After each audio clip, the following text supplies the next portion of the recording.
So this is a video on setting stop losses. I'm going to just talk about CAPR because it's a stock we traded today and putting stop losses on it.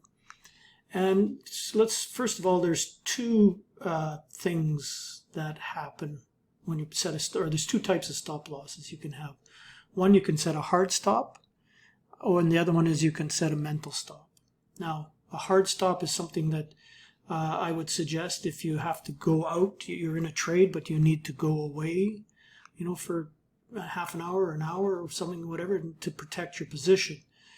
And so you need to put in a hard stop if you can't be in the market, you need to be able to protect your position. A mental stop is more if you're there trading all the time and you can see what's going on. That's the first thing.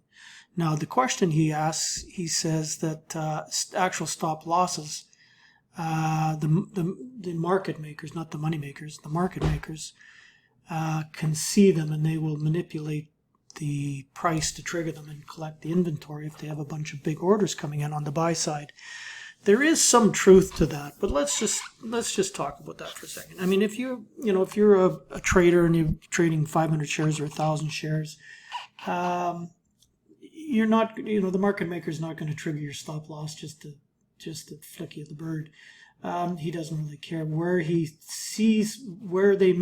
market maker may see these kind of orders. Now, don't forget, there's a lot of houses out there trading, so each market maker cannot see stop losses that other houses have. They can only see their own house. But they know that there's support and resistance areas, and they'll know that people use hard stops. So if they have if they see orders coming into their desk on the buy side, and they need inventory, or maybe they're short and they see big buys coming in, they need inventory. You can see here that this would be a natural stop area, 865. And you would put in so a lot of people would put in hard stops, 865. Sure enough, it sells down through it a couple of times. They collect all the stops, they get stopped out, and then boom.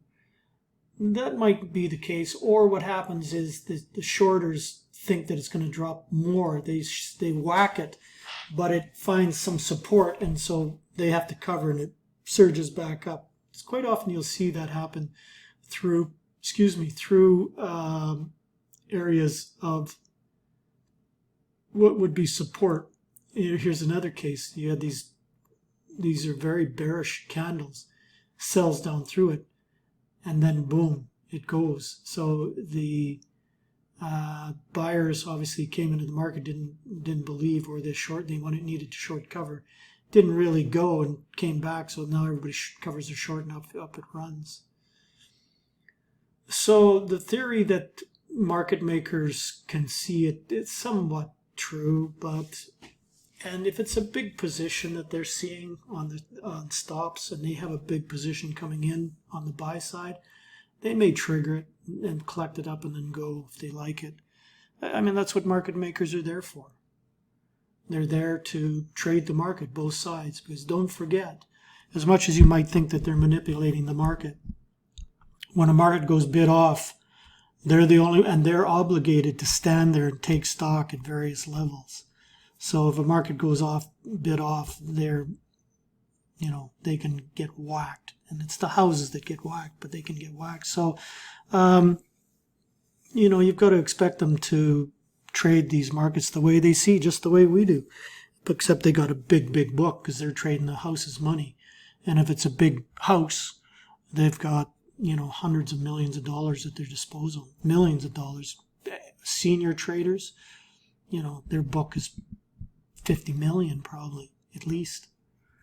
So they're not worried about 500 shares or 1,000 shares, but they can trade it. So I normally use just mental stops, because I see this happen. It comes through and it pops back up. I won't stop out. But if it sells down through it and then continues on, then I'm out of the trade. Maybe cost me 10 or 15 cents more, but at least I know it's held it.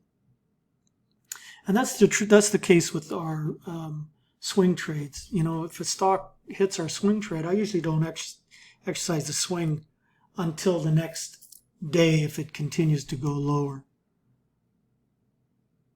So that's my theory on stop losses. Do you have any questions on that? Darren, do you have any questions you want to ask me about that? Or does that explain it for you?